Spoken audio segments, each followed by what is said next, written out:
देखिए, जो election commission की इम्पार्शियलिटी है, उनकी फंक्शनिंग है, वो अंडर डाउट है।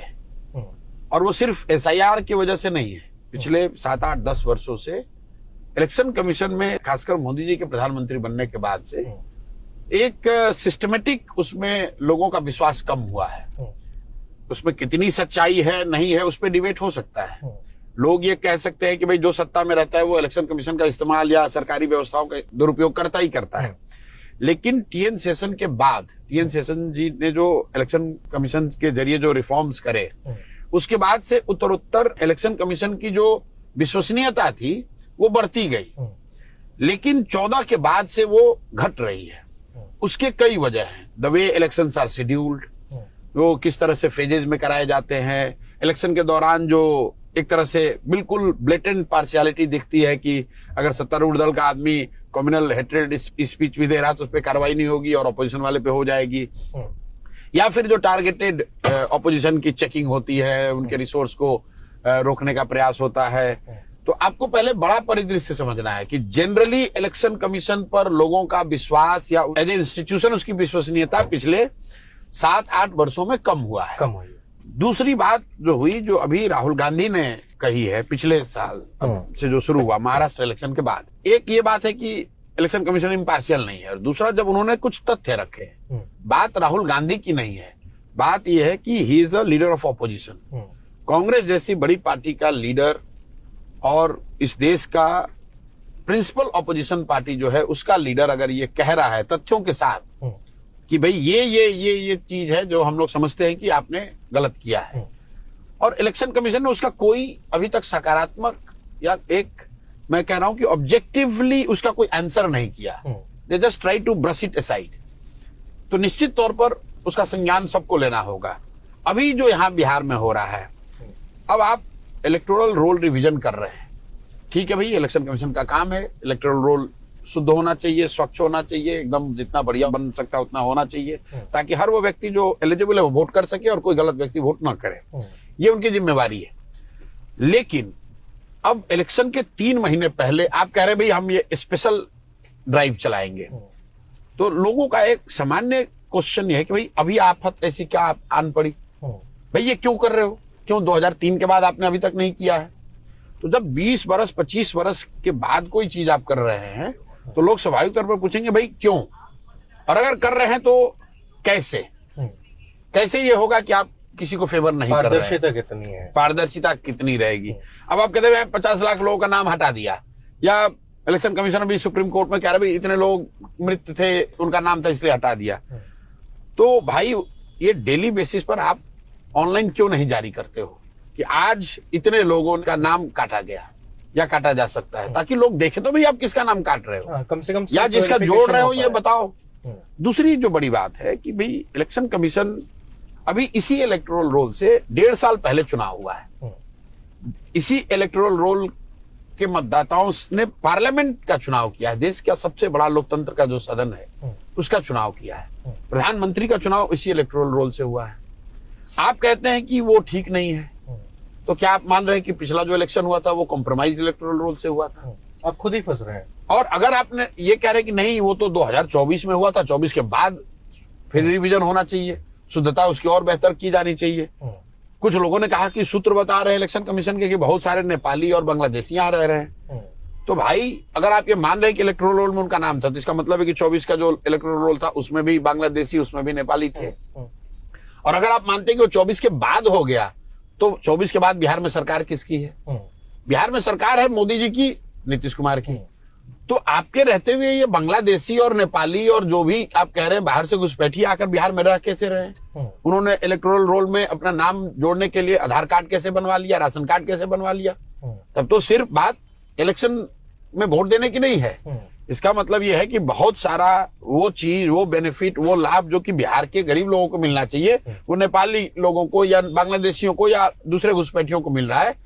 ये तो सरकार की बहुत बड़ी फेलियर है, तो इनको ये स्वीकार करना चाहिए। You can not have both ways भाई। या तो आप मानो कि जो इलेक्टोरल रोल 24 में था वो कॉम्प्रोमाइज था, या आप कह रहे हो कि 24 के बाद खराब हो गया तो उसकी जिम्मेवारी राज्य सरकार पे फिक्स करो। आप ऐसा नहीं कह सकते कि भाई 24 में जो रोल था वो ठीक था, अब आप नया इलेक्शन हो रहा है तो इसमें रोल खराब है, हम नया बनाएंगे। इसलिए लोग परेशान हैं। और देखिए सच्चाई ये है कि जो सत्तारूढ़ दल है यहाँ, बीजेपी और नीतीश कुमार 20 बरस से मतलब सिर्फ लालू का डर दिखाकर वोट लेते जा रहे हैं। बिहार से आज भी 50 लाख से ज्यादा लोग बाहर हैं और ये सारे लोग दिवाली छठ में यहाँ आएंगे और वोटिंग उसी समय होगी।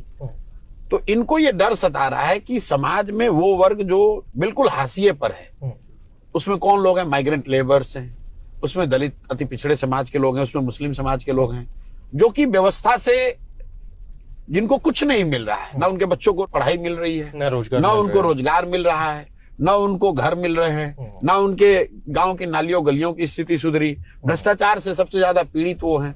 तो एंटी इनकम्बेंसी अगर आप फील करेंगे तो सबसे ज्यादा तो जो हैव नॉट्स है उन्हीं पर लागू होगा। तो सरकार ऐसा लोगों को लग रहा है कि सिस्टमेटिक तरीके से एक पोर्शन ऑफ उन गरीब लोगों को, माइग्रेंट लेबर्स को हटाना चाहती है या हटा रही है। अगर उनका इंटेंशन न भी हो तो वो हट जाएंगे, इसलिए कि अब बाढ़ आया हुआ है। अब जाके अब लोग अपना जान बचाएंगे कि आपको पेपर ला कर देंगे। आप मान लीजिए कि कोयम्बटूर में, लुधियाना में, सूरत में मजदूर हैं, तो क्या आप सूरत से ट्रेन पकड़ कर आएंगे अपना पेपर जमा करने? और आप नाम आपने काट दिया, आप कह रहे ऑनलाइन कर लो। अरे भाई, जो बंदा सूरत में 10,000 रुपए के लिए नौकरी करने गया है, उसको बस अब यही काम बाकी बच गया है कि वहां से ऑनलाइन भरे। ये आपकी भी जिम्मेवारी है। एक तो व्यवस्था की कमी है कि उस व्यक्ति को 10,000 रुपए के लिए सूरत और बेंगलोर और कोयम्बटूर पंजाब जाकर मजदूरी करनी पड़ रही है। अब जब उसने जो भी पेपर रखा, आधार कार्ड आप ही ने बनाया है, राशन कार्ड आपने बनाया है, बिजली का बिल आपने दिया है, बिना वेरिफिकेशन तो दिया नहीं होगा, आपने उसका नाम इलेक्टोरल रोल में रखा है। अब आप कह रहे हो भाई फिर से प्रमाणित करो, तो वो बेचारा अगर एक दिन भी अब कागज देता है तो just imagine the loss of ways.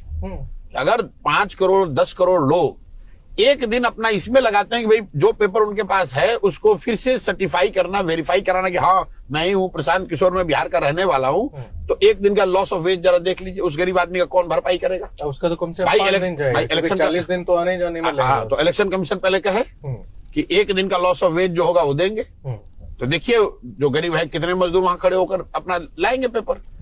Paper होना नहीं होना इशू नहीं है, इशू ये है कि क्या मैं अपने बच्चों को दिन भर मजदूरी करके जो खाना खिला रहा हूँ, रिक्शा चलाकर, अगर टेम्पो चलाकर, रेडी पट्टी लगाकर बच्चों को खिला रहा हूँ, क्या मैं इस स्थिति में हूं कि मैं आकर अब पेपर कहीं से जुटाऊं, लाकर सबमिट करूं क्योंकि इलेक्शन कमीशन ऐसा चाहता है? अरे भाई, इलेक्शन कमीशन इसके चाहने से क्या होगा? आपने पहले एक बार बना ले, एक ही प्रोसेस को रोज रोज रोज रोज कर रहे हो भाई।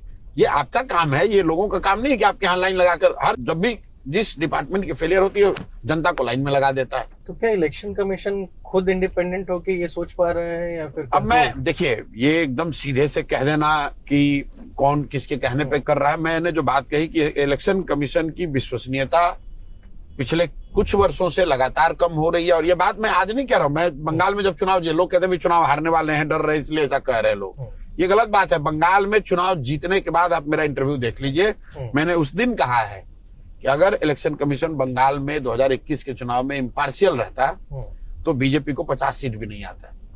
वो 60-70 सीट इसलिए आया कि इलेक्शन कमीशन बिल्कुल ही ब्लेटेंटली बीजेपी का फेवर कर रहा था वहां। और ये मेरा वो अपना अनुभव वहां बंगाल का था। मैं ये दावे के साथ कह सकता हूँ कि दूसरे राज्यों में जिनका जो इलेक्शन में स्टेक होल्डर है वो सेम बात बताएंगे, उनकी विश्वसनीयता कम हो रही है। समाज का एक वर्ग ऐसा समझता है कि वो बीजेपी के कहने पे या सत्तारूढ़ दल के कहने पर चलते हैं, और उसी बीच में आप SIR लेकर आ गए, जिस पर एक बड़ा विवाद खड़ा हो गया। अब आप आंकड़े फिर वही दिखा रहे हैं कि 98% हो गया तो 96% हो गया। अरे भाई, कितनी परेशानी लोगों को हो रही है उसका आपको कोई अंदाजा ही नहीं है। आप दिल्ली में बैठ के एक फरमान तुगलकी जारी कर दे तो सब लोग अपना पेपर लेकर खड़ा होइए। हर वो व्यक्ति जो पेपर लाकर खड़ा हो रहा है, अगर आप उसको जोड़ लीजिए, 90 हो 95 हो जितना भी हो, जो वो दावा कर रहे हैं सुप्रीम कोर्ट में बता रहे हैं, खाली आप जाके पूछ लीजिए कि उन लोगों को कितनी परेशानी हो रही है, उसकी जिम्मेवारी कौन लेगा? तो एक और तो आपको वोटर फ्रेंडली, आप बता रहे हो कि वोटर परसेंटेज बढ़ाना है इसलिए हम वोटर फ्रेंडली होना चाहते हैं, citizens need and their convenience should be prioritize above everything else.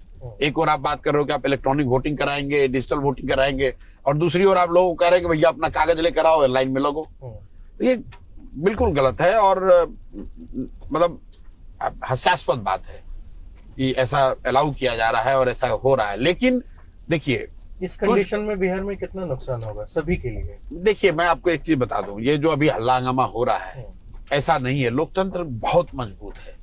कितना इलेक्शन कमीशन चाले, लोग कितना ही, ये बिहार यूपी जैसे राज्यों में हम लोग जब बच्चे थे हम लोगों ने देखा है पूरा बूथ का बूथ लूट लिया जाता था। वो भी तो इलेक्शन की चोरी थी। भाई आपका नाम है वोटर लिस्ट में लेकिन आपको वोट नहीं देने दिया जाएगा क्योंकि मैं वहां का दबंग हूँ और मैं किसी को गांव वोट नहीं देने दूंगा। मतलब 50-60% वोट तो बिहार जैसे राज्य में ऐसे ही होता था कि आज तेजस्वी यादव और राजद वाले बोल रहे हैं।